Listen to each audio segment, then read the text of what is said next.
भैया कुछ रेसिपीज ऐसी होती हैं जो हमें लगता है कि सिर्फ हम रेस्टोरेंट में जाके खा सकते हैं, या बड़े बड़े शेफ या बड़े बड़े खानसामों ने बनाई होंगी, हम कैसे बनाएंगे, या वो दुकान की अच्छी है या इस दुकान की अच्छी है। घर में तो ये पॉसिबल नहीं है। ना ना ना ना ना। अब ये जो लॉकडाउन हुआ ना, उसने हमें ये समझा दिया कि घर में सब कुछ पॉसिबल है। तो आज मैं आपके लिए ऐसी ही एक बढ़िया सी रेस्टोरेंट डिश बनाने जा रहा हूँ। इसका नाम है नल्ली निहारी। वैसे इसे निहारी खास भी कहते हैं, क्योंकि निहारी तो बहुत तरीके की बनती है। आज वो निहारी खास की रेसिपी मैं आपके लिए लेके आया हूँ। चिंता मत करिए, इंग्रेडिएंट्स बहुत हैं, टाइम लगेगा, लेकिन स्टेप बाय स्टेप समझाया है, तो इसीलिए बनाइए, एंजॉय कीजिए। सबसे पहले निहारी जो है ना, वो शुरुआत होगी सरसों के तेल से भैया, क्योंकि निहारी में फिनिश घी से होता है, लेकिन शुरुआत हमेशा सरसों के तेल में। ये फर्स्ट राउंड ऑफ स्पाइसेस है, जिसमें दालचीनी है, काली मिर्च है, बड़ी इलायची है, छोटी इलायची है और थोड़े से लवंग हैं। अब सबसे पहले इन मसालों को थोड़ा सा टोस्ट कर लिया जाएगा, यानी कि हल्का सा भून लिया जाएगा। जैसे ये मसाले फड़फड़ाने लगे ऐसे, उस समय हम प्याज डालेंगे। प्याज को अच्छी तरह से गोल्डन ब्राउन भूनना है। अब प्याज जितना पतला कटा होगा उतना इवनली गोल्डन ब्राउन होगा, इसलिए इट्स वेरी इंपॉर्टेंट कि हम प्याज को एकदम पतला पतला स्लाइस काटें। भैया निहारी में प्याज दिखता बिल्कुल नहीं है, क्योंकि वो घुल जाता है, और वो घुलता ऐसे है, जब गोल्डन ब्राउन होगा उसके बाद घुलना शुरू हो जाएगा। तो अब देख रहे हैं कि प्याज एकदम गोल्डन ब्राउन हो रहे हैं। अब निहारी बनेगी भैया लैम शैंक से। अब मेरे पास ये न्यूजीलैंड लैम शैंक्स हैं, तो मैं इनसे बना दे रहा हूँ। अगर आपके पास इंडियन है तो आप इंडियन से बना दीजिए। वैसे निहारी का जो मेन स्वाद है वो उसकी हड्डियों से आता है। अगर निहारी बनाते हुए कुछ लोग जो खरोड़े होते हैं वो भी डाल देते हैं, क्योंकि खरोड़ों का जो मीन यानी कि मैरो होता है वो गलना चाहिए। निहारी का जो स्ट्यू है, जो उसकी ग्रेवी है, वो चिपचिपी होती है, और वो चिपचिपाहट आती है मीन से यानी कि मैरो से। सो हड्डी बहुत जरूरी है। Lamb shank is actually getting braised. इसे कहते हैं ब्रेजिंग, जहाँ पर वो एकदम हल्की आंच पर पक रहा होता है। और इसमें अब मैं थोड़ा सा नमक और हल्दी डालूंगा, और नमक और हल्दी डाल के इसे 5 मिनट भुना जाएगा। फिर इसमें डालेंगे जिंजर गार्लिक पेस्ट, और नमक और हल्दी के साथ इसे हम भून रहे हैं। साथ में अब डलेगी जिंजर गार्लिक की पेस्ट। अब जिंजर गार्लिक 3 से 4 छोटे चम्मच। वैसे मेरे पास ये शैंक है, ये न्यूजीलैंड लैम शैंक है, बड़ी है, इसलिए मैं कुकर में पका रहा हूँ। अगर आपके पास जो नॉर्मल शैंक्स मिलती हैं उसे आप आराम से हांडी में पका सकते हैं, क्योंकि निहारी वैसे हांडी में ही पकाई जाती थी। और एक बार जिंजर गार्लिक पेस्ट भुननी शुरू हो जाए, फिर इसमें डाला जाएगा और थोड़ा सा कच्चा प्याज और हरी मिर्च। यही है निहारी का मेन फ्लेवर, जो बिल्कुल इसे डिस्टिंक्ट बनाता है। और इसे अब भूना जाएगा। प्याज 2 बार में डालने से प्याज का जो फ्लेवर है वो अलग आता है।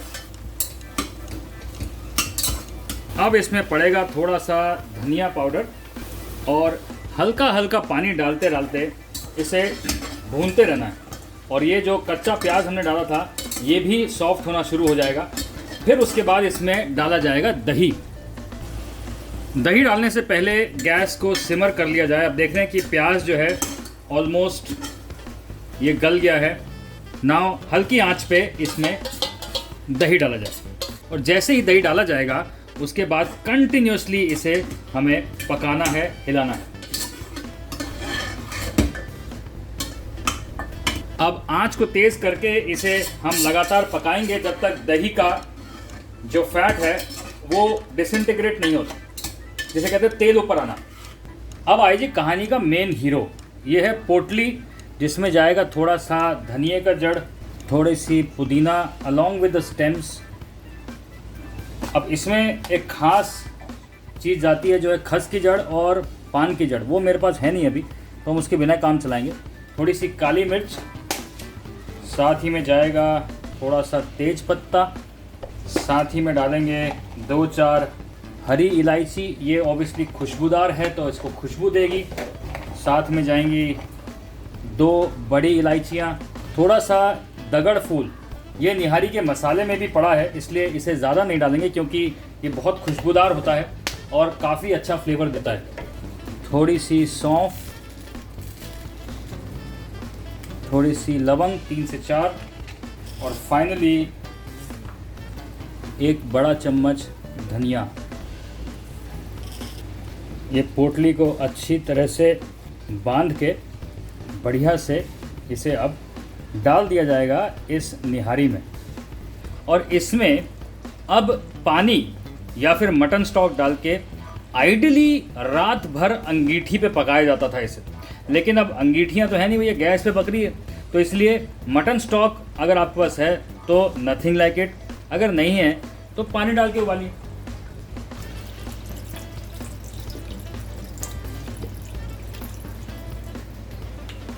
अब कुकर में मैं इसे 2 से 3 सीटी दे दूंगा। लैम्ब शैंक को तब तक पकाना है जब तक वो हड्डी ना छोड़ दे, मतलब इतना गल जाना चाहिए कि हड्डी से गिरने लगे। अब जो है इसे स्ट्रेन किया जाएगा ताकि जो भी एक्स्ट्रा मसाले, प्याज, ये सारी चीज़ें हैं ना वो निकल जाएं। निहारी को प्रेशर कुकर से निकाल लिया है। अब ये देखिए इसकी सॉस जो है एकदम पतली है, लेकिन ये जो मीट है ना ये गल चुका है और हड्डी से छोड़ना शुरू कर दिया है। अभी इसमें थोड़ी सी चीज़ें डालनी बाकी हैं और थोड़ा पकाना और बाकी है।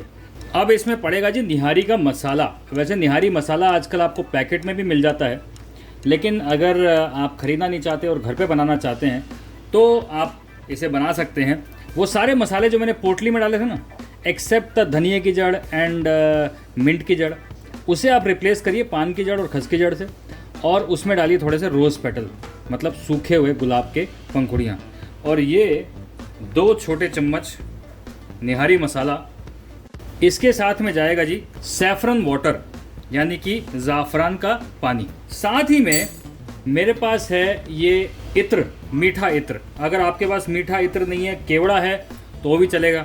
अब ये जो है ना ये बहुत स्ट्रॉन्ग है। इतना सा मीठा इत्र, literally it is not more than 1 drop, and this is going to give it such a beautiful जो खुशबू होती है ना निहारी की। अरे निहारी खास बन रही है तो इसलिए इसमें खुशबू बहुत ज़रूरी है। ठीक है जी। अब आखिरी चीज़ जो इसमें जाएगी ना वो है एक मिक्सचर जो घी में भूना जाएगा, बेसन और आटे का। तो चलिए वो भी भून लेते हैं।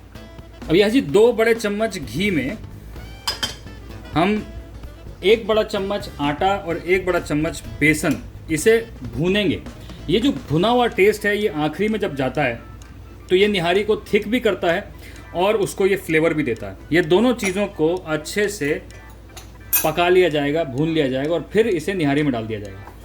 क्योंकि हम सब जानते हैं कि बेसन जब भुनता है तो बड़ी अच्छी फ्लेवर देता है, और सेम चीज़ आटे का भी है। अगर आप आटे का हलवा बना रहे हैं या आटे को भून रहे हैं पिन्नी बनाने के लिए, पंजीरी बनाने के लिए, तो ये जो है स्वाद सिमिलर स्वाद है, लेकिन यहाँ पर निहारी में ये कुछ अलग ही स्वाद दे देगा इसका। और ये आवाज़ बहुत ज़रूरी है भैया। ये लो जी, बढ़िया से तैयार। अब निहारी की जो चेकिंग है ना वो मैं आपको दिखाऊंगा अभी, वो दिखानी ज़रूरी है क्योंकि वो हमारी जीभ से चिपकना चाहिए। मतलब अगर मटन जो है वो इस तरह से नहीं पका कि वो हमारी जीभ से या हमारे होंठों से चिपक जाए, तब तक निहारी नहीं कहलाएगी भैया। तो इसलिए ये जो तार फॉर्मेशन है ना वो बहुत ज़रूरी है। अब जो है जी निहारी दहाड़े मार रही है और ये एकदम तैयार है। अगर आप चाहें तो इसे और थिक कर सकते हैं, बट इसकी जो कंसिस्टेंसी है वो एकदम ऐसी होनी चाहिए कि आप इसमें खमीरी रोटी या रुमाली रोटी या कोई भी नॉर्मल रोटी भी डुबा के खा सकें। आइडियली ये खमीरी रोटी के साथ खाई जाती है या रुमाली रोटी के साथ खाई जाती है, तो आपको जो मन करे वो आप उसमें खाइए। लेकिन ये जो है ना देख रहे हैं बिल्कुल बढ़िया से पक गया है, क्योंकि अब जो है मीट अलग हो रहा है हड्डी से। अब इसे निकाला जाए, गार्निश करा जाए और परोसा जाए, सिंपल। अब इसे मैंने मिंट और कोरिएंडर के कोमल पत्तों से गार्निश किया है और बिल्कुल तैयार है। रुमाली रोटी बनाने जा रहा हूँ, निहारी बना लीजिए। मेरी मानो, ऐसा मत सोचो कि ये बहुत मुश्किल है। अब स्टेप बाय स्टेप बता दिया भैया, कोई सीक्रेट नहीं, बिल्कुल आसान है। मेरी मानो, बना लो।